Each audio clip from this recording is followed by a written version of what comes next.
हम पढ़ रहे हैं साइंस में भी 10th क्लास का फर्स्ट लेसन है हमारा रासायनिक अभिक्रिया एवं समीकरण। रासायनिक अभिक्रिया और समीकरण, इसमें हमने सभी अभिक्रियाओं को क्या अलग अलग भागों में बांटा हुआ है और उनके समीकरण के बारे में बताया हुआ है। तो सबसे पहले हम पढ़ेंगे संयोजन अभिक्रिया। तो संयोजन अभिक्रिया क्या होती है? वह अभिक्रिया जिसमें दो या दो से अधिक अभिकारक मिलकर एकल उत्पाद का निर्माण करते हैं उसे क्या कहते हैं? संयोजन अभिक्रिया करता है। तो क्या कहते हैं? संयोजन अभिक्रिया। वह अभिक्रिया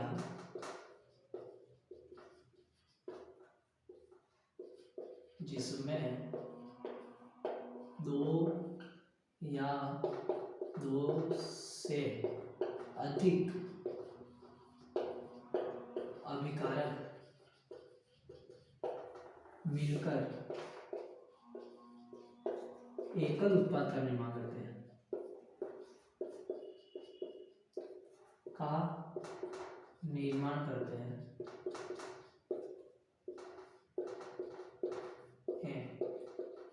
उस अभिक्रिया को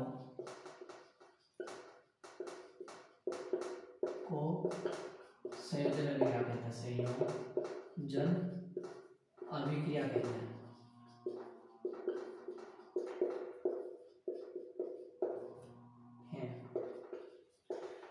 संयोजन अभिक्रिया किसे कहते हैं? वह अभिक्रिया जिसमें दो या दो से अधिक अभिकारक मिलकर एकल उत्पाद का निर्माण करते हैं उसे संयोजन अभिक्रिया कहते हैं। बोर्ड की दृष्टि से अति महत्वपूर्ण प्रश्न है संयोजन अभिक्रिया। संयोजन अभिक्रिया में हम इसके दो तीन उदाहरण देखेंगे, जैसे कोयले का दहन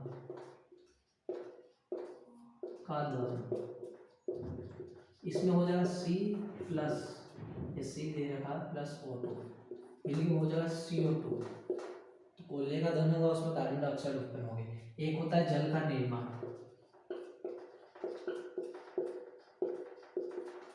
इसमें हो जाएगा 2H2 प्लस O2 मिलकर 2H2O। और एक हो जाएगा बुझे हुए सूक्ष्म चूने को बुझे हुए चूने में परिवर्तित करना, तो क्या हो जाएगा CaO प्लस H2O मिलकर हो जाएगा CaOH होल्ड वाइज हो जाएगा, CaOH होल्ड वाइज हो जाएगा। यह हो जाएगी संयोजन अभिक्रिया। तो हमारी सेकंड अभिक्रिया होगी वियोजन अभिक्रिया। वियोजन अभिक्रिया में क्या रहेगा? वह अभिक्रिया जिसमें एकल अभिकारक टूटकर छोटे छोटे उत्पाद का निर्माण करता है, इसे क्या कहते हैं? वियोजन अभिक्रिया। उदाहरण के लिए हो जाएगा जैसे कैल्शियम कार्बोनेट CaCO3, ये टूट जाएगा तो क्या हो जाएगा CaO प्लस CO2 हो जाएगा, ये कैल्शियम कार्बोनेट हो जाएगा, कार्बोनेट, और ये शुष्क चूना और CO कार्बन डाइऑक्साइड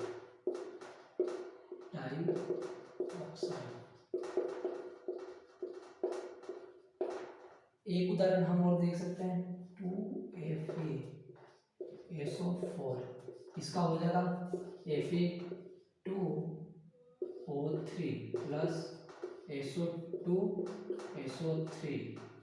इसको हम समझेंगे जैसे Fe2 दिया हुआ तो Fe2 कर दिया, O इसमें से निकल गया 3O निकल गया, Fe2O3 हो गया, प्लस A सल्फर 2 थे तो 2 सल्फर हो गए, ऑक्सीजन कितना बचा था? 5 बचा था, तो ये 5 ऑक्सीजन हो गया, 2 इसमें जुड़ा 2 इसमें, तो सल्फर डाइऑक्साइड हो गया, सल्फर ट्राइऑक्साइड हो गया, और ये फेरस सल्फेट हो गया।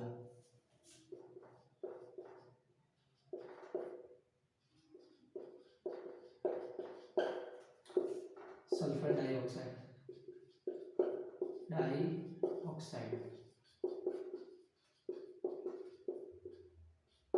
और ये हो जाएगा सल्फर ट्राइऑक्साइड, क्योंकि इसमें ऑक्सीजन 3 दिया हुआ है, इसमें 2 दिया हुआ, ट्राइऑक्साइड।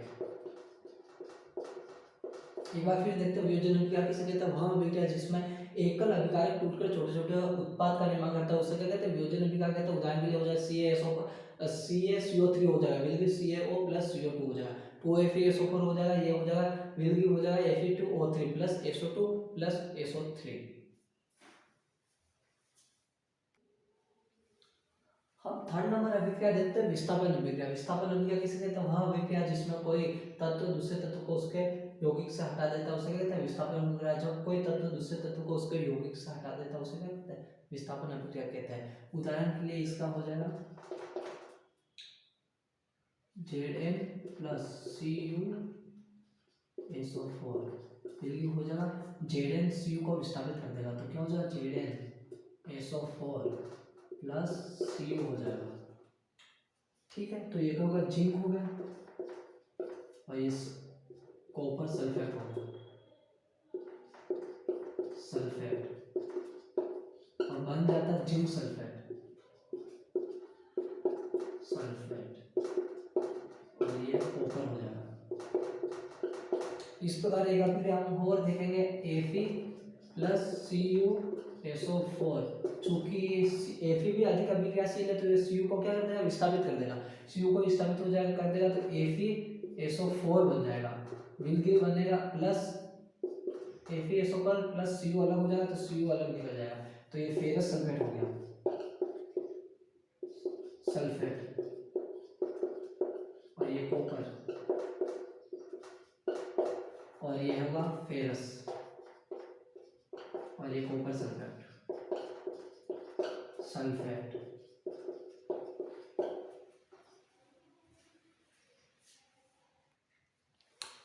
तो अब हम देख रहे हैं द्विविस्थापन अभिक्रिया, वह अभिक्रिया जिसमें आयनों का परस्पर आदान प्रदान होता है या कोई दो तत्व उनके यौगिकों से उनको विस्थापित कर देते हैं। जब दो तत्व एक दूसरे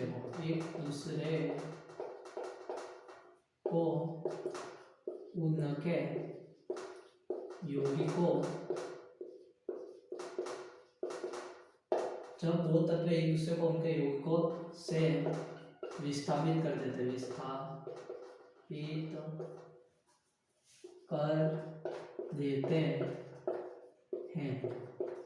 इसे द्विविस्थापन अभिक्रिया कहते हैं। द्विविस्थापन अभिक्रिया कहते हैं विस्थापन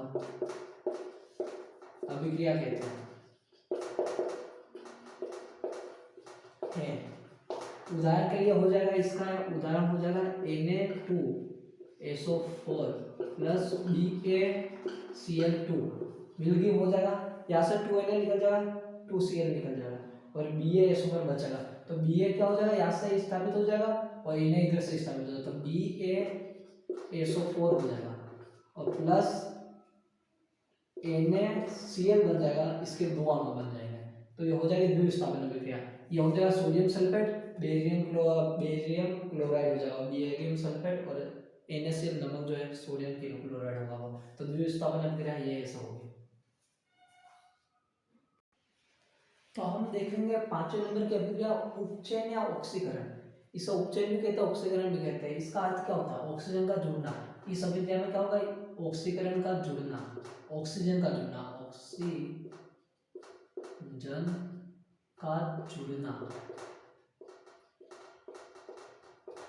और हाइड्रोजन निकलेगी तो भी उपचयन या ऑक्सीकरण ही कहलाता है। ऑक्सीजन का जुड़ना या हाइड्रोजन का H2 का निकलना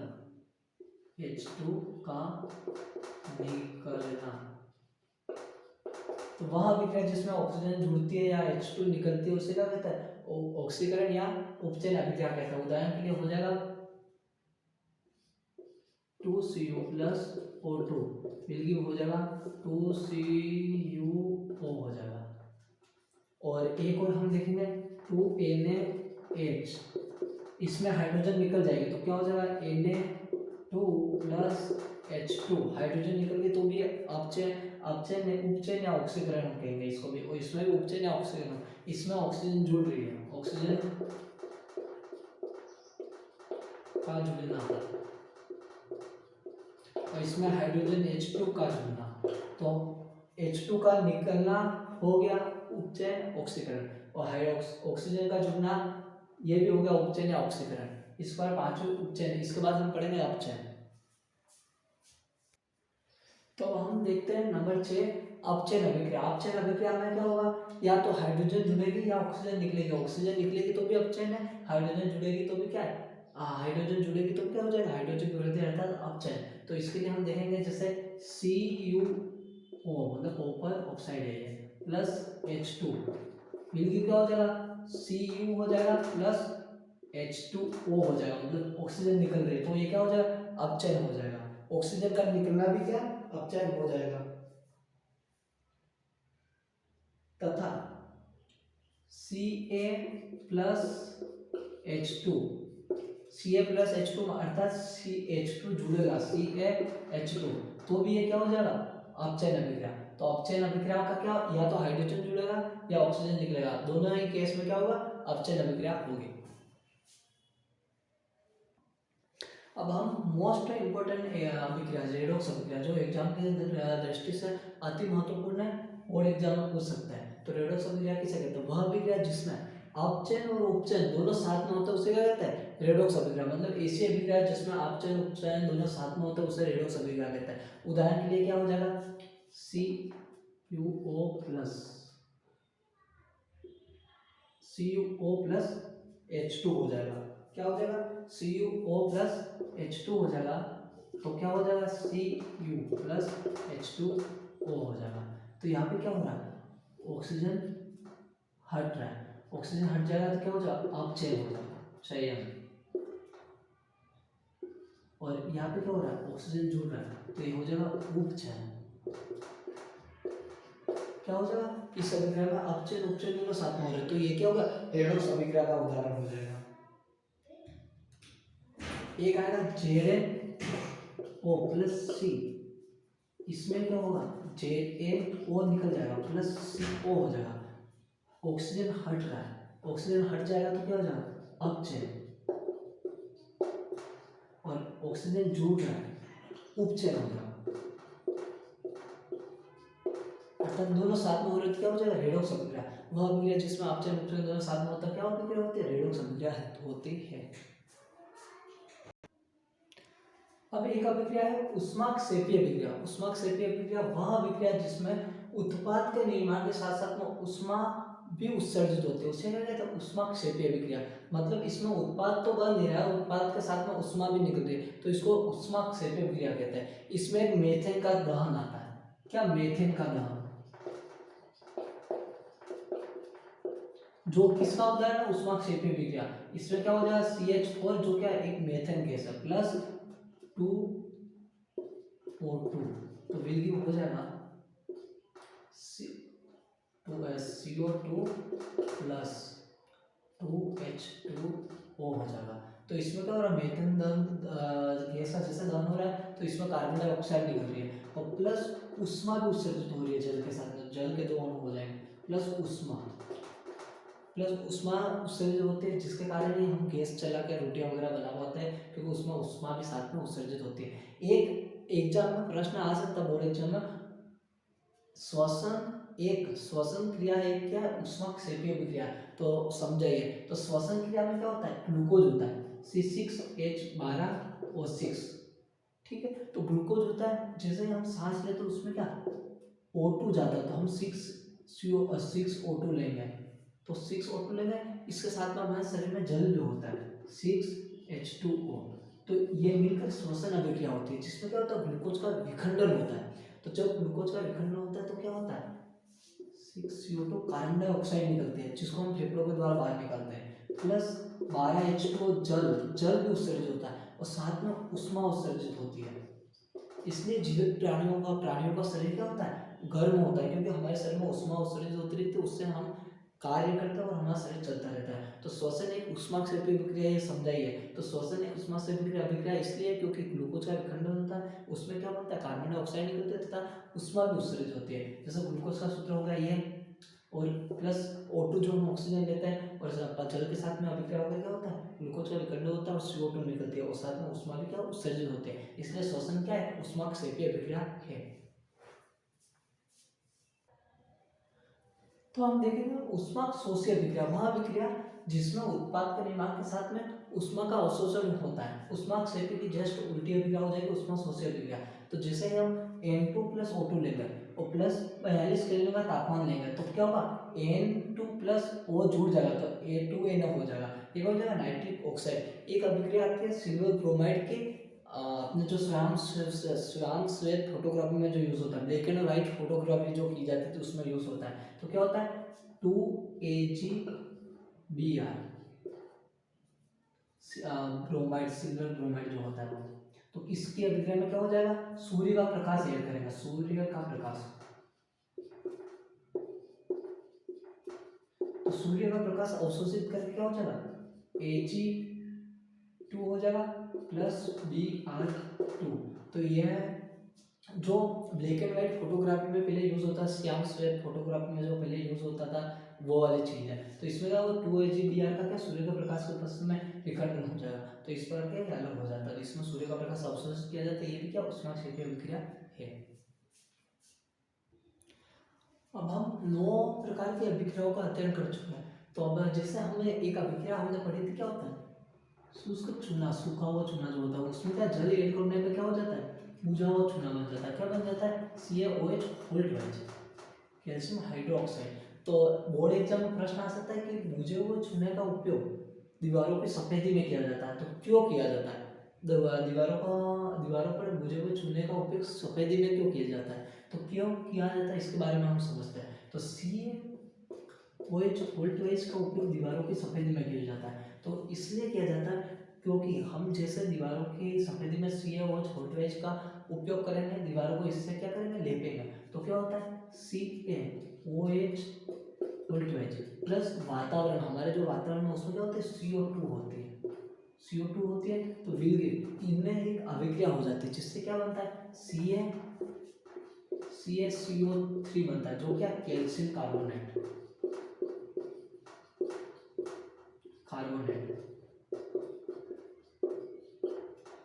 प्लस H2O निकल जाता है। तो इससे क्या होता है, दीवारों पे जो सफेदी की होती है वो सूख भी जाता है चूना, इसके बाद चमकदार दिखाई देता है, इससे दीवारें चमकदार दिखाई देती है और ये क्या मजबूत भी होता है, क्योंकि CaCO3 कैल्शियम कार्बोनेट एक पत्थर का एक भाग कह सकते हैं इसको। तो इसलिए CaOH वोल्टवाइज का उपयोग दीवारों की सफेदी में किया जाता है, क्योंकि इससे दीवारें चमकदार दिखाई देती है और ये क्या मजबूत होता है बहुत, इसलिए। तो इस लेसन में एक टॉपिक और आता है, क्या आता है टॉपिक, समीकरण संतुलित करना।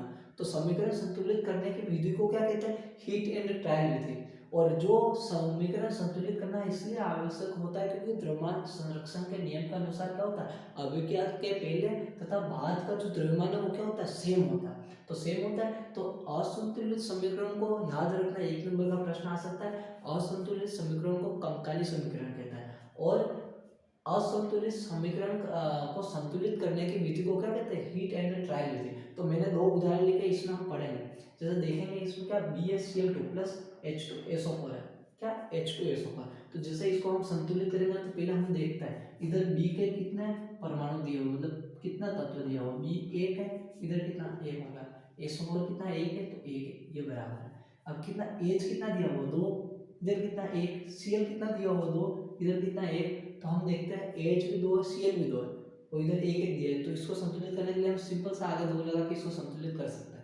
तो क्या हो गया, संतुलित हो गई अभिक्रिया, क्या संतुलित हो गई। तो इस प्रकार हम देखते हैं Na2SO4 प्लस BaCl2, इधर Na कितना है 1, इधर कितना है 2, इधर Cl कितना है 1, इधर कितना है 2, तो दोनों 2 2, तो आगे मैं 2 लगा सकता हूँ, ये संतुलित हो गया। अब देखते हैं BaSO4, इधर Ba 1 है, SO4 1 है, तो ये क्या, ये तो ऑलरेडी क्या संतुलित है, तो इसके आगे हमने 2 लगाया और इसके आगे भी 2 लगाया, इस प्रकार हमने क्या कर दिया, संतुलित कर दिया है समीकरण। तो इस पर असंतुलित समीकरण को हमें संतुलित करना है।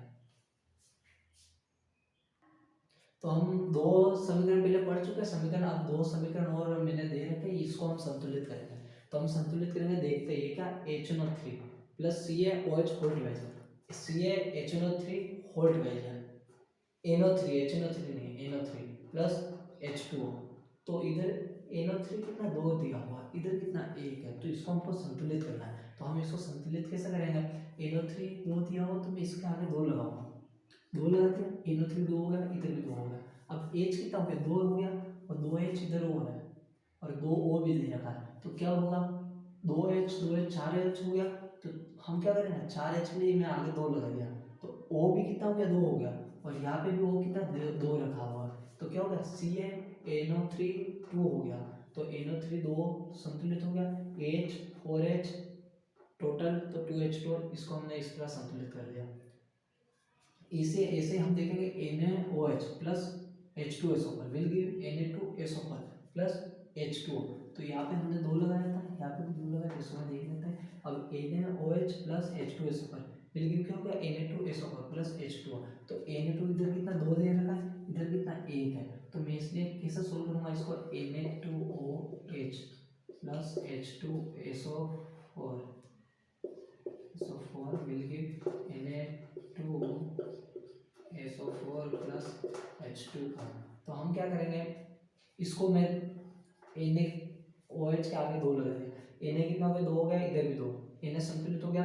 अब OH कितना 2 हो गया, तो H कितना 2 हो गया, यहाँ पे O भी 2 है, तो इधर H कितना 2 दे रखा है, तो 2H कितना 4H हो गया, तो मैंने आगे 2 लगा दिया, और O भी ऑलरेडी 2 है, तो ये कितना 2 हो गया, तो ये समीकरण क्या हो गया, संतुलित हो गया। इसलिए यहाँ पे हमने 2 लगाया, यहाँ पे 2, तो इस बार समीकरण संतुलित 1 नंबर का प्रश्न बोर्ड एग्जाम में आ सकता है। तो ये हमारा पहला लेसन कंप्लीट हो गया। अब अगले वीडियो में हम दूसरे लेसन में मिलेंगे।